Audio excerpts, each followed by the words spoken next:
माननीय श्री दिनेश शर्मा जी 15 मिनट। माननीय सभापति महोदय, आपका आभार कि आपने मुझे आज इस महत्वपूर्ण चर्चा पर बोलने का अवसर दिया।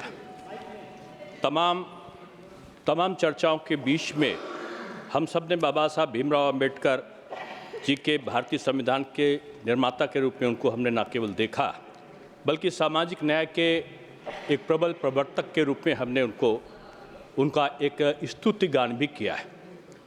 उन्होंने संविधान को एक ऐसा दस्तावेज बनाया था जो नागरिकों के समान अधिकार, स्वतंत्रता, समन्वय के लिए वो भविष्य में काम आए। डॉक्टर अंबेडकर ने संविधान सभा में कहा था कि संविधान केवल कागजों पर लिखे शब्दों का संग्रह नहीं है, बल्कि यह हमारे समाज की आत्मा है। और उन्होंने इस पर जोर देते हुए कहा था कि संविधान के प्रावधानों का पालन तभी प्रभावी होगा जब समाज के लोग समानता, बंधुत्वता और न्याय के मूल्यों को अपनाएंगे। किसकी कैसी दृष्टि है और आत्मा को वो कैसे पहचानता है, लोगों की सकारात्मक भी है और नकारात्मक भी है। तमाम चर्चाओं के बीच में लोगों ने जो आरोप लगाए, मैं कह सकता हूँ कि आज की वर्तमान सरकार की जो दृष्टि है वो सकारात्मक है। पिछले सरकारों में नकारात्मक दृष्टि के कारण संविधान की धज्जियां कई बार उड़ी। मैं कभी कभी उदाहरण देता हूं कि दो पक्षी लंबी उड़ान उड़ते हैं, एक है गिद्ध और एक है गरुड़। गरुड़ की दृष्टि होती है पवित्र मंदिर के गुंबज पर, और गिद्ध की जो दृष्टि होती है वो मरे हुए मांस के लोथड़ों पर होती है, पशुओं के। एक की सकारात्मक दृष्टि है और एक की नकारात्मक दृष्टि है। संविधान का अनुपालन सख्ती के साथ में जब सुनिश्चित हुआ, जब अटल बिहारी वाजपेयी जी के रूप में देश के प्रधानमंत्री के कार्यकाल में तमाम काम हुए, मैं कह सकता हूं कि अटल बिहारी वाजपेयी जी ने जो 81वां संविधान संशोधन किया, उसके अंतर्गत तमाम संशोधनों की जो नीतियां थी वो सुनिश्चित हुई, और जो अनुसूचित जाति जनजाति के प्रति जो न्याय सुनिश्चित करने की जो मानसिकता थी संविधान की, वो 81वें संशोधन में वो पूरी हुई। और इसमें ये सुनिश्चित हुआ कि अनुसूचित जाति, अनुसूचित जनजातियों के लिए खाली पड़े आरक्षित पदों को भरा जा सकता है। माननीय अटल बिहारी वाजपेयी जी की दूरदृष्टि थी, और उन्होंने जो अभी मैं एक बंधु को देख रहा था, बोडो लैंग्वेज में बोले। अटल जी ने उस समय जब उनका शासन सत्ता में थे 98 से और आगे का जो कार्यकाल था, उन्होंने न केवल बोडो को, बल्कि जो यानी बोडो थी, डोगरी थी, मैथिली थी, संथाली थी, उसमें 92वां संशोधन किया। और माननीय अटल बिहारी वाजपेयी जी ने इन भाषाओं को भी, जिसमें आज वो बोडो में बोल रहे थे, इन भाषाओं को उन्होंने 8वीं अनुसूची में शामिल किया।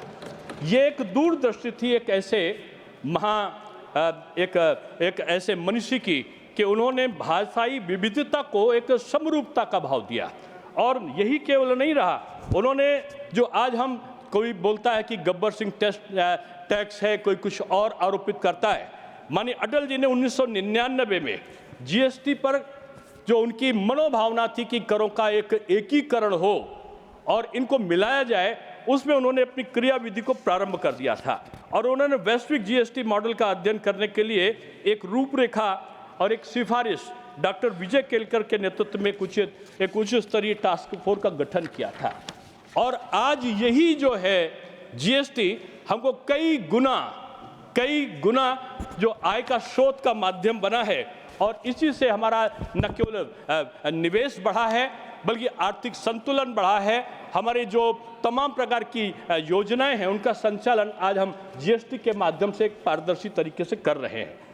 ये माननीय भीमराव अंबेडकर जी का जो संविधान है उसके प्रति जो दृष्टिकोण है समतावादी, प्रगतिशील, न्याय पर आधारित है।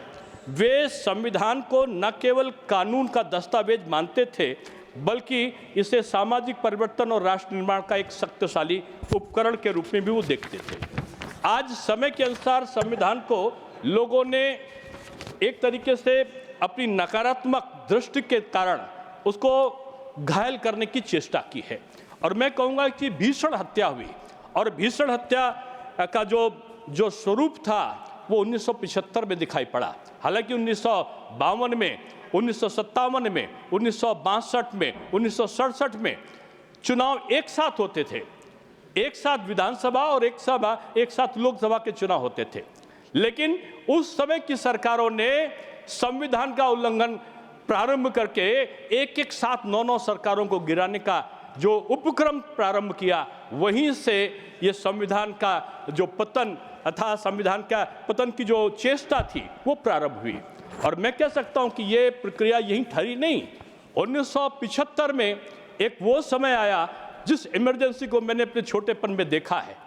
मैंने घरों की स्थिति देखी है कि लोगों को झूठे आरोपों में किस प्रकार से निरुद्ध किया गया, पत्रकारों पर प्रतिबंध लगा, जबरन नसबंदियां कराई गई और विभिन्न प्रकार के जो अत्याचार की पराकाष्ठा थी, संवैधानिक जो व्यवस्थाएं थी उनको न केवल नष्ट किया गया बल्कि संविधान में अनुचित संशोधन बगैर नियम और कानूनों के किया गया। ये क्रम यहीं पर नहीं रुका मान्यवर। समय समय पर जो परिवर्तन किए गए, उन परिवर्तनों की दृष्टि ये हुई कि आपने जो जीएसटी का था, मैंने बोला कि उसका विरोध इसलिए किया क्योंकि उसमें 17 करों में से जो 17 से अधिक कर थे और 13 उपकर थे, एक मद में उनका निरुद्धीकरण हुआ। और इसके साथ साथ तमाम चीज़ें ऐसी थी जो संविधान में आरक्षण के संबंध में जो वर्तमान भारतीय जनता पार्टी की सरकार है वो पहले से बोलती आई है, उसको उन्होंने न केवल नष्ट करने की चेष्टा अपने अपने समय की बल्कि उसका उपहास भी उड़ाया। हम लोग जिक्र करते हैं कि आज तमाम राजनीतिक दल आपस में दोस्ती करते हैं, हालांकि उन दोस्तियों का परिवर्तन भी समय के अनुसार होता है। और कभी कभी क्या होता है कि स्वतः अंतर्मन में जो विचार होते हैं, जैसे आचार व्यवहार होते हैं, वो शब्द कहीं ना कहीं निकल आते हैं। एक हमारे वरिष्ठ नेता हैं, अब प्रौढ़ावस्था की ओर अग्रसरित हैं और कभी कभी वो ऐसी बातें बोलते हैं कि उनका जवाब देना मुश्किल होता है और उनकी इच्छा शक्ति जागृत तब होती है जब उनका विदेश भ्रमण प्रारंभ होता है।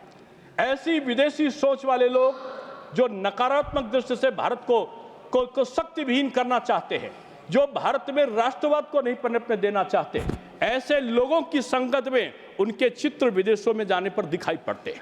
और उन्होंने तो यहाँ तक मान्यवर कह दिया कि जो आरक्षण है, जब उसका एक निश्चित समय आ जाएगा और एक निष्पक्षता हो जाएगी तो हम भारत में आरक्षण को समाप्त करने पर विचार करेंगे। कांग्रेस की यह मानसिकता ऐसे जाहिर नहीं हुई। इतने बड़े नेता के मन में आरक्षण को समाप्त करने की भावना थी, वो हिंदुस्तान में नहीं निकली। जब विदेश के प्रति आकर्षण का भाव था और विदेश में गए तो वो जो उत्कंठा थी उनके अंतर्मन से निकलकर बाहर आ गई। उन्होंने ऐसे नहीं कहा, ये उनका एक ऐतिहासिक उनके परिवार का ये रिकॉर्ड रहा है कि मैंने पहले कहा कि उनके आदरणीय पूज्य नाना जी के समय किस प्रकार से सरकारों को बर्खास्त किया गया, संविधान की धज्जियां उड़ाई गई। पूज्य दादी जी के समय क्या हुआ कि दादी जी के समय तो इमरजेंसी आ गई और इमरजेंसी से पहले भी जब मंडल कमीशन को लागू करने की बात हो रही थी तो मंडल कमीशन को लागू करने पर उन्होंने न केवल इसका विरोध किया बल्कि जो उनके पूज्य पिताजी आदरणीय नेहरू जी ने जो बोला था कि ये नौकरियों में आरक्षण से मैं सहमत नहीं हुई हूँ और उन्होंने इसके बारे में व्यंग्यात्मक टिप्पणियां की थी, उसका परिपालन आदरणीय इंदिरा जी के द्वारा किया गया। और जब आदरणीय राजीव जी आए सत्ता में तो राजीव जी ने 2 घंटा 43 मिनट तक का ये मंडल आयोग की रिपोर्ट पिछड़ों को आरक्षण न मिले इसके लिए उन्होंने खड़े होकर संसद में भाषण दिया और मंडल आयोग की रिपोर्ट को लागू नहीं होने दिया। ये तब लागू हुआ जब बाबा साहब भीमराव अंबेडकर की जो ये सदिच्छा थी कि पिछड़ों को अधिकार मिले, अनुसूचित को अधिकार मिले, जब भारतीय जनता पार्टी की समर्थक सरकार आई तब इस प्रकार के आरक्षण की प्रावधि सुनिश्चित हुई। मानवर, मैं यही कहना चाहता हूं कि ये बदलता हुआ समय है और इस समय में आप ये देख सकते हैं कि अभी हमने 25वां जो संविधान हत्या दिवस मनाया, 25 जून को हमने संविधान हत्या दिवस मनाया। इसीलिए मनाया कि इस प्रकार की घटनाएं क्यों हो रही हैं। क्योंकि ज्वालामुखी से भी ज़्यादा बड़ा विस्फोट हुआ था 75 में। और उसके बाद ये लगातार इस प्रकार की कृतियां कि विदेशों में जाओ, नैरेटिव बनाओ, नैरेटिव बनाने के बाद भारत को बदनाम करो, और भारत को बदनाम ना करो, देश की आर्थिक स्थिति का संतुलन बिगाड़ने की कोशिश करो, वहां के स्टॉक एक्सचेंजों को प्रभावित करने की कोशिश करो, यहाँ के नेताओं को बदनाम करने की कोशिश करो, संविधान खतरे में है, आरक्षण खतरे में है। इस प्रकार की प्रवृत्ति को जो करने वाली चीजें थी वो संवैधानिक प्रक्रिया को नष्ट करने वाली प्रक्रियाएं थी। मान्यवर, मैं आपसे कहना चाहता हूं कि ये जो कहते हैं कि संघवाद, भारतीय जनता पार्टी की सरकार में संघवाद को हमने बढ़ावा नहीं दिया। भारतीय जनता पार्टी की सरकार में यानी एनडीए की सरकार में 15वें वित्त आयोग की रिपोर्ट आई और इसमें हमने 32% से बढ़ाकर 42% तक का जो राज्यों को हस्तांतरित करों का हिस्सा है वो देने का काम किया। सरकार एक अच्छे समन्वय के साथ, चाहे वो विपक्ष की सरकार हो राज्य की या किसी अन्य की सरकार हो, वो काम करना चाहती है। और हम चाहते हैं कि इसमें जो चर्चाएं हुई मानवर, उन चर्चाओं में एक पक्षीय आरोप और प्रत्यारोप यहाँ पर लगाए गए और उन आरोपों का जो स्तर था, कुछ लोग तो संसद भवन की बात करते थे कि संसद भवन में कोई यहाँ पर खोद दोगे तो यहाँ पर डिग्री मिलेगी। अरे मान्यवर, मैं नहीं कह रहा हूँ, लेकिन जनता कह रही है कि अगर शीश महल को खोदोगे तो भ्रष्टाचार की बोतल मिलेगी, उसमें कुछ और नहीं मिलेगा। ये बदला हुआ समय है और इसमें अगर संविधान का हम उल्लंघन करते हैं और संविधान की अवहेलना करने का काम करते हैं तो आज की जनता कोई अल्पज्ञ नहीं है, वो सबसे ज़्यादा जानती है। और महिला सशक्तिकरण की बात जो हमारे बाबा साहब भीमराव अम्बेडकर ने की थी, कांग्रेस के मित्रों से अगर कहो तो कहेंगे पहली प्रधानमंत्री और पहली राष्ट्रपति हमने बना दिया। नहीं मान्यवर, महिला के सशक्तिकरण के लिए काम कब हुआ?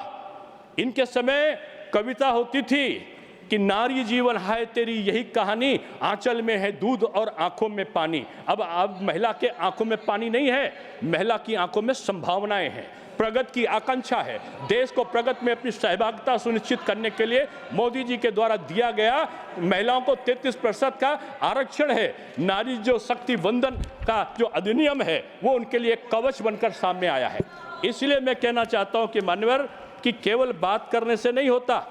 ये लोग तो वो लोग हैं कि 1985 में साहबानों के केस में महिला के अधिकारों का अतिक्रमण करके एक नया कानून पास कर देते हैं।